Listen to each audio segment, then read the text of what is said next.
تعرف ليه دير الكف اتسمى بالاسم ده؟ طب تعرف ايه حكاية الصخرة اللي عليها مطبوع كف الإيد موجود في فرنسا في المتحف وعليه حراسة قوية؟ تعال أقولك.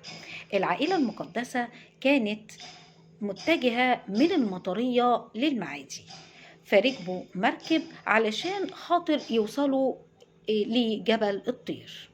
وهناك كانت في واحدة ساحرة كانت بتوقف مراكب الناس اللي جاية بأعمال بتعملها، وبعدين حاولت تعمل وتوقف المركب بتاع العائلة المقدسة، لكن الحقيقة هي فشلت.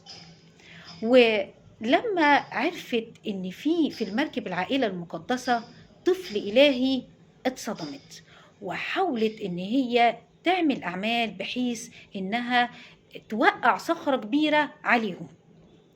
وفعلا صخرة كبيرة بدأت تميل ناحية المركب، والناس خافوا جدا. لكن الطفل يسوع وكان في سن 2 مد ايده ووقف الصخرة، واتطبعت شكل كف ايده على الصخرة. والمكان ده لحد يومنا الآن اتسمى باسم دير الكف.